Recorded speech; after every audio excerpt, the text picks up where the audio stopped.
myself Abhinesh. In this video, I'll be demonstrating my 4.3D task on advanced object relational mapping. So in my previous task 4.2C, I used the repository pattern for data access. In this task, I added a new persistence layer by using the entity framework code. Here I added a robot context.cs, map ef.cs, and a robot command ef.cs. First, I'll explain my program.cs. So here, this builder service adds scoped iRobot command data access to robot command ef. So here, I've changed my repository from the robot command to robot command ef, and here I changed my I map data access to map ef, and also I registered the robot context, which is for the frame entity work. So next I'll explain my robot context.cs. So basically this file created by using the .NET of db context scaffold command, and then I manually modified it. So it connects to my C hashtag models with my PostgreSQL tables. So here, this public virtual DB set robot commands. So this two DB set properties represent the robot command and map tables in the database. So next, this use NPG SQL. This line connect my entity framework to my PostgreSQL database. So here I've given my database as S80331. Username as my name, password is empty, password is not set. So next on this protected override void on model creating.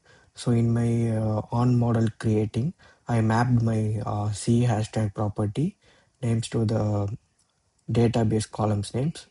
So here, for example, ismove command maps to ismove command, and create table like create date maps to the create date,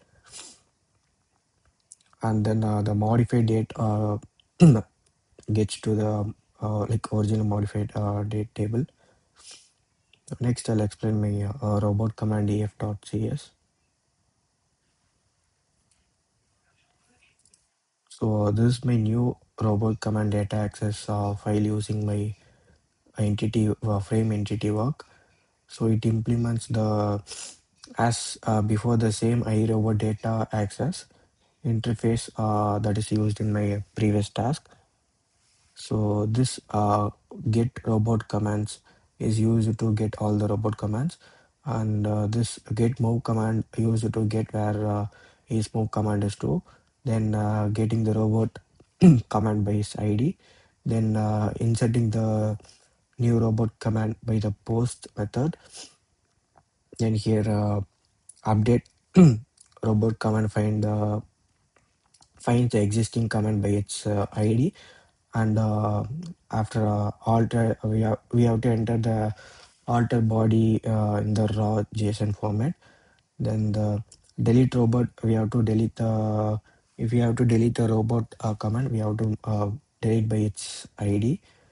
Then this main context dot save changes is important because the entity framework only sends the insert or whether to update or to delete changes to the database. So when this method is called, next I'll explain my map.pf.cs. So this is my map data access file using my entity framework. So it implements the IMAP data access. So this get maps return all the maps. Then here get square maps return only the maps where columns and rows are equal. Then here it will get one map by its ID. Then here insert map, it will create one map, and here edit an existing map with the ID, and then the same delete by the deleting the map by its ID, and then here checking the coordinate, we have to enter both x and y value, and it will return whether true or false in the boolean, whether it checks whether the coordinates is inside the map or outside the map. Next I'll explain my ef report dot text. So this is my EF report for each robot command EF and map EF. I tested the matching endpoint in the Postman. Then after running it, I copied the SQL generator by entity framework from the terminal, and I pasted it here. So this method shows all the 13 request. I've done it in my Postman. All get, post, put, and delete, and also coordinate checking. So now I'll run it in the terminal.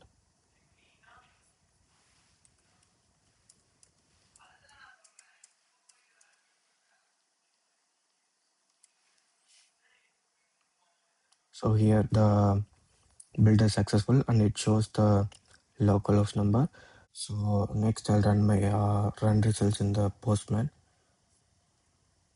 So this my 4.3D Postman collection.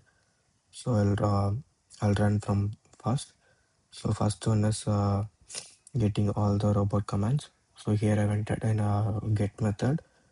So I've entered my local host and the robot commands. So if I click send, it will display as 200 OK, and it will display all the robot command. So these are all my robot command. And next one is by get commands by move method. So basically move means it will return where a move command is true. So now I'll send it. It return as 200 OK and display where is move command is true. Next one is getting the robot command by its ID. For example, I've entered here robot ID number 2. So if I click send, it will return as 200 OK, and it will display only the ID number second. Next, I'll add one robot command. Here I've chose post method for adding. So in body row, I've entered the name as right. So now I'm going to add one ID number. So here 201 created, and it's entered in name right. Next is updating an existing robot command. Here I've chose put method. So now I am going to edit fourth robot command ID. So body raw. So now I am going to edit this as right. So if I click send, it will return as 204 no content, which means it has been successfully edited. So next I'm going to delete one robot command. Here I've chose delete method. Now I'm going to delete 34th ID. So if I click send, it will return as 204 no content, which means it has been successfully deleted. So next I'll display all my maps. I'll choose here get method. So if I click send, it will return as 200 OK, and it display all the robot maps. Now I'll get only the square maps. The square maps means it will display the rows and columns values are equal. So if I click send, it will return us 200 OK, and it displays where the rows and columns values are equal. So these are all equal. Next I'll get the map by its ID. So now I'm going to click first ID to show. If I click, then it will return as 200 OK, and it display the first ID. Next I'm going to add one map in the post method. In body row I'm going to add a column 1440. So if I click send, it will return as 201 created and registered in the ID number 8. Next I'll edit an existing map by its ID. So in body row I'm going to edit as third ID as column 7 and row 7. If I click send, it was written 204 no content and successfully updated. Now I'll delete one map in the delete method. I'm going to delete the 7th ID. Sorry, 7th ID is already deleted.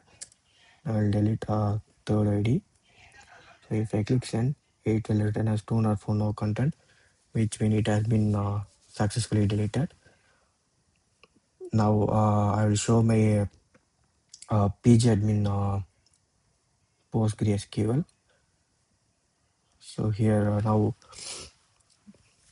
I'm going to check the query where whether the robot command has a primary key. So now I will check it.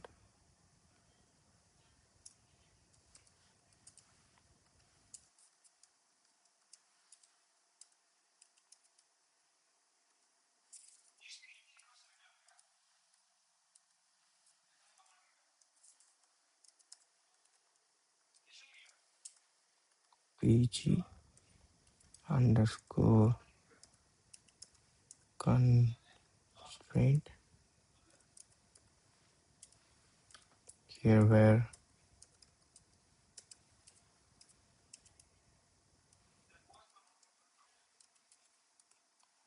really equal to robot command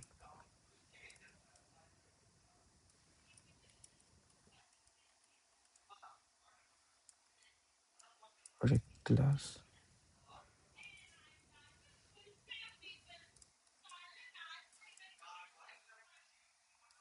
and con type equal to p. So if I click execute query, it will ask continue, and the primary keys has been successfully displayed, the robot command primary key. Now I'll display all my robot command.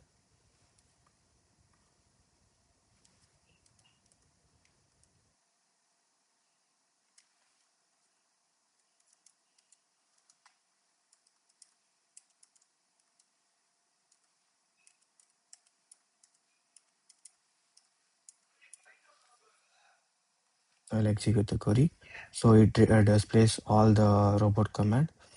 Now I'll show my robot maps. So if I click, sorry, so if I click send, it will display all the robot maps. Thank you.